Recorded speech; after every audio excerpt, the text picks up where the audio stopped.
皆さん、こんにちは。ミーサチャンネル資格ハンター編です。最新の英語ニュースを読み上げますので、英語の試験勉強やスキルアップにご活用ください。Ukraine says Mariupol has not fallen. April 17, 2022, 1:05 p.m. Update April 17, 2022, 8:30 p.m. VOA News. Local residents walk past a destroyed part of the Ilich Iron and Steel Works metallurgical plant, the second largest metallurgical enterprise in Ukraine, in Mariupol, April 16, 2022. Ukraine's prime minister said Sunday that the strategic port city of Mariupol remains under Ukrainian control. The city still has not fallen, Prime Minister Denis Shmyhal told ABC's This Week, hours after the expiration of a Russian deadline for holdout Ukrainian fighters in the besieged port city to surrender their weapons. There still are military forces, our soldiers. So, they will fight to the end, he said.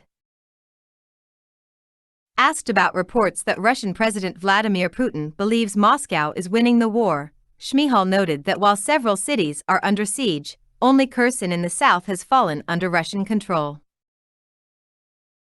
More than 900 cities, towns and villages are freed from Russian occupation, Shmyhal said, adding Ukraine has no intention of surrendering in the eastern Donbass region.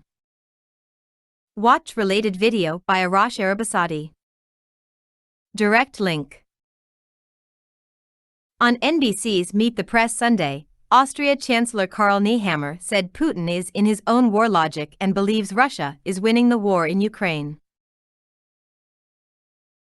Nehammer said he had visited the Ukraine town of Bucha, on the outskirts of Kiev, where evidence of killings and torture were found after Russian forces withdrew from the area.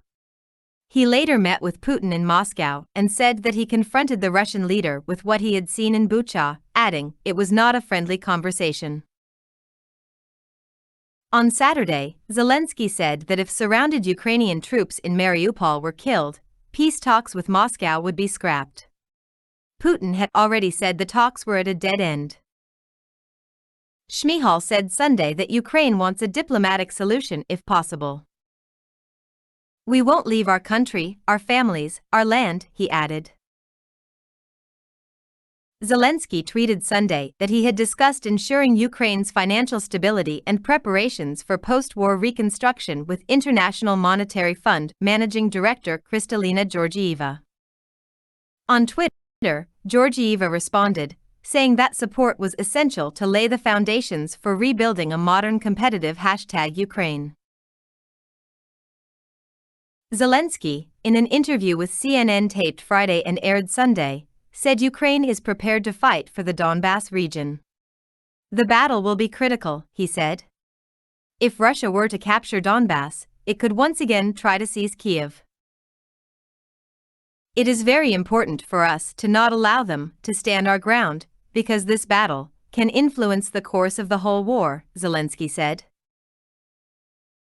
Asked whether he was concerned that Russia could resort to using nuclear force, Zelensky said he and the rest of the world should be worried. They can. For them, the life of the people is nothing, he said.